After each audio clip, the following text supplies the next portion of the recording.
এ কেমন ধরনের কথা? এত বড় সাহস কি করে হয়? সারা জীবন কিন্তু এই বাঙালি জাতি আজকে দেখছেন তো, কেউ কিন্তু ক্ষমা করে না, কিন্তু কাউকে ক্ষমা করে না কিন্তু বাঙালি জাতি। আপনাকেও ক্ষমা করবে না। সেটা আমাদের সহ্য হয়নি বলেই তো আমাদের মধ্যে ক্ষোভ, আমাদের যন্ত্রণার কারণেই তো 5ই আগস্টের এই ঘটনা ঘটেছে। প্রতিদিনই প্রতিনিয়তই নতুন নতুন জিনিস আসতেছে, যে কারণের জন্য এগুলো আপনাদের সঙ্গে শেয়ার করা দরকার। গাড়ি বিলাস, মানে আপনারা জানেন, আপনারা শুনেছেন এর মধ্যে যে এক একজন উপদেষ্টা 2টা 3টা গাড়ি ব্যবহার করছে এবং খুবই দামি দামি গাড়িগুলো ব্যবহার করছে, এবং এক একটা গাড়ির পিছনে প্রতি মাসে খরচ হচ্ছে 1 লাখ টাকার মতো খরচ হচ্ছে। তো এই যে 1 লাখ টাকা করে খরচ করছে এক একটা গাড়ি, একজন যদি 3টা গাড়ি ব্যবহার করে তাহলে 3টা গাড়িতে মাসে 3 লক্ষ টাকা খরচ করছে।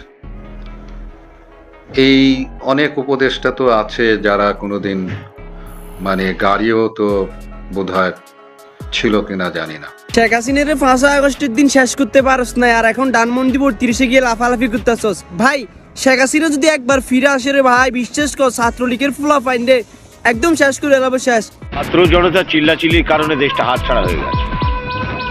কিছুদিন একটু চুপচাপ থাক। আম্মাজান একটু ভুল করেছিল, এখন আম্মাজান হিন্দুস্তানে আছে। কিছুদিন পর আবার আম্মাজান দেশটা হাতে নিয়ে নেবে। আপাতত একটু চুপচাপ থাকতো না। ছিলেন দেশের বাহিরে, জনগণ আপনাকে যোগ্য নেতা ভেবে ফিরিয়ে আনলো দেশে। জায়গা করে নিলেন দেশ বিদেশ প্রবাসীদের অন্তরে। 2 দিন না যাইতে প্রবাসীদের গলায় ধরে চুরি। 30,000 টাকার টিকিট 90,000 টাকা কিভাবে করেন দাবি? তাহলে শুনেন, আপনাকে শ্রদ্ধা করি। শ্রদ্ধার সাথে একটা কথা বলি, আপনাদের জন্য যদি প্রবাসীদের গাম জড়ানো টাকা হয়ে যায় মাটি, তাহলে বন্ধ হোক রেমিটেন্স, যুদ্ধ হোক প্রবাস থেকে। প্রবাসীদের গাম জড়ানো টাকা কেন খাবে হিয়াল কুকুরে? এর বাইরে নাম ধরে বলি, নাহিদ ভাই, আসিফ ভাই, হাসনাত ভাই, সার্জিস ভাই, যারা যারা আছেন, পিঠের চামড়া থাকবে না। আর আওয়ামী লীগ তো কত ভয়ঙ্কর হইতে হবে সেটা আপনাদেরকে বোঝানোর দরকার নাই, আপনারা জানেন।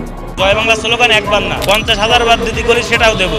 জয় বাংলা, জয় বঙ্গবন্ধু। বঙ্গবন্ধুর মাথায় প্রস্তাব করা হলো, তাহলে জিয়া রহমানের মুক্তি তো একদিন না একদিন কেউ না কেউ প্রস্তাব করবে। কেমন 1.5-2 লাখ আওয়ামী লীগ ছাত্রলীগের লোকজন এমনি রাস্তাঘাটে টুকটাক আন্দোলন করতেছে, বাথরুম খুঁজে পাচ্ছে না। আর যখন 2-2.5 কোটি আওয়ামী লীগের লোকজন আসবেন তখন এরা কনে ফলাবেন, আর আওয়ামী লীগ আসবে।